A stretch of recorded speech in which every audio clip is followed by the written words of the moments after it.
Get ready for the biggest search update of the year. Google has officially dropped FAQ-rich results from the search results as of May 7th, 2026.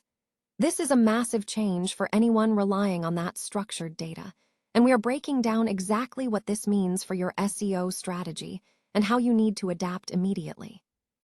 Tired of dropping your phone or struggling to hold it with one hand? The PopSocket's Pop Grip gives you a secure grip, works as a phone stand, and even lets you swap the top for a fresh new look. Simple, useful, and perfect for everyday phone use. Click the link in the comments to grab yours on Amazon.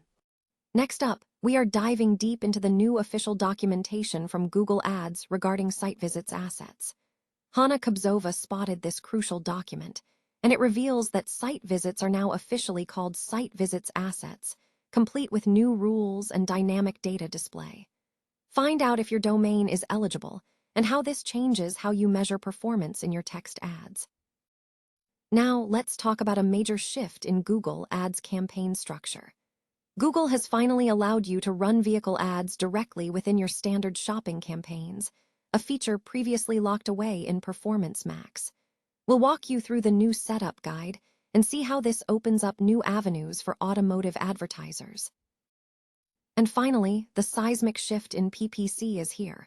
The keyword is officially dead, replaced by intent.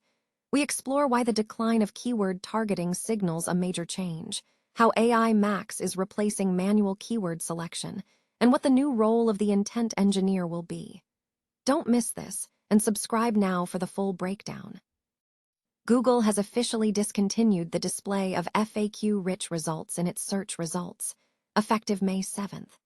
Furthermore, Google will be removing reporting and support for FAQ-rich results within Google's Search Console and related APIs in the future. In a note published on the FAQ structured data page, Google outlined the timeline for this change. FAQ-rich results will no longer appear in Google Search as of May 7th, 2026. Google plans to drop the FAQ search appearance, rich result reports, and support within the rich results test in Google Search Console starting in June 2026. Additionally, support for FAQ-rich results in the Search Console API will be removed in August 2026 to allow time for API adjustments. This decision follows several years of evolution in Google's handling of rich results, as the company frequently updates and removes support for various structured data formats.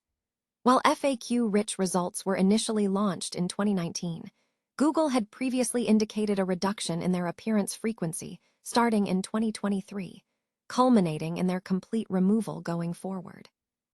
John Mueller of Google confirmed the status on Blue Sky, noting that the feature was primarily utilized by a small subset of site types, suggesting that for the majority, no immediate change in search results would have occurred. He advised that if site owners had implemented the markup but were not in the documented set, they could remove the markup if desired. Mueller also confirmed that FAQ snippets are officially gone from the search engine results pages, SERPs, for certain sites, citing examples from government and health domains. Google Ads has officially released new help documentation detailing the Site Visits Assets feature, a component used to display site traffic data within text ads. This documentation clarifies the official terminology, confirming that the metric tracking the number of site visitors is now formally referred to as Site Visits Assets. The documentation includes an illustration to visually explain the feature. Key eligibility requirements for users wishing to utilize the Site Visits asset have been outlined.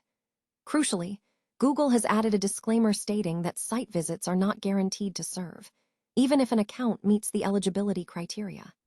The asset dynamically displays site traffic data directly within text ads, automatically adjusting the ad copy to reflect the aggregate number of clicks received across both organic and paid traffic, providing users with a traffic range. This click data is updated daily. The appearance of the badge varies based on the specific click bucket the domain belongs to, with distinctions noted for forum discussions and content from the channel YouTube. This development follows discussions and coverage on platforms like PPC News Feed, signaling a formal integration of this traffic metric into the Google Ads ecosystem. Google has significantly expanded advertising options for vehicle listings, now enabling users to run vehicle ads within standard shopping campaigns. This marks a major shift, as vehicle advertising was previously restricted solely to Performance Max campaigns, according to reports from PPC Newsfeed. Google has officially announced this update and provided comprehensive guidance through a new help document titled Enable Vehicle Ads in Your Standard Shopping Campaigns, which details the setup process for advertisers. This development simplifies the advertising landscape, offering greater flexibility for businesses looking to promote vehicles through their existing standard shopping structures. Industry discussions and forum activity are already underway following the announcement, indicating a positive reception to this expanded functionality.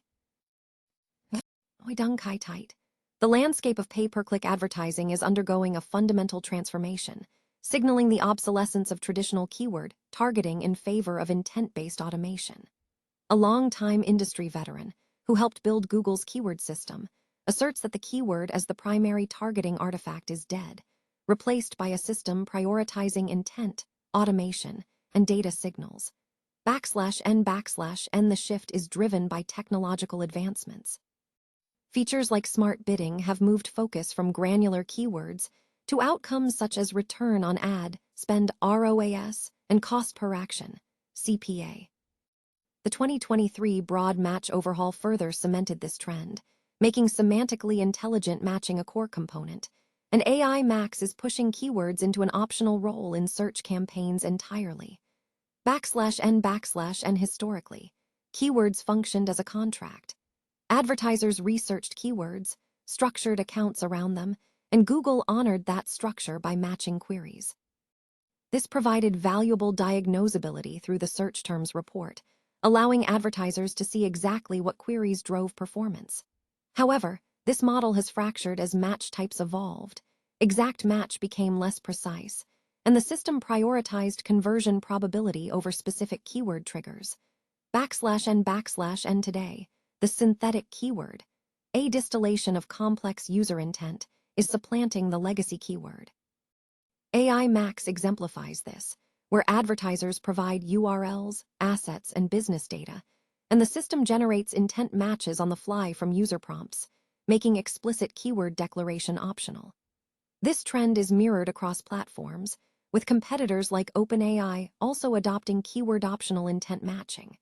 /n/n this transition presents both losses and gains for PPC practitioners. Key losses include granular diagnosability, as debugging becomes fuzzier, the craft of account structure, and the ability to build intuition through analyzing search term reports. However, the gains are significant.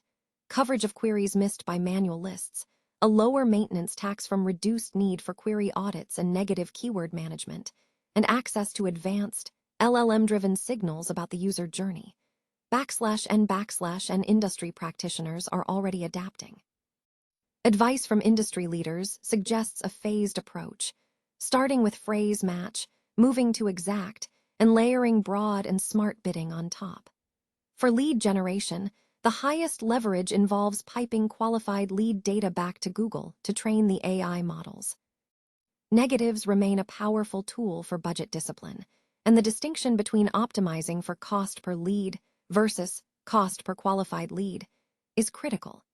/n/n the future role of the PPC manager is shifting from a keyword picker to an intent engineer, someone who translates business goals into signals the AI system learns from and debugs the resulting semi-black box.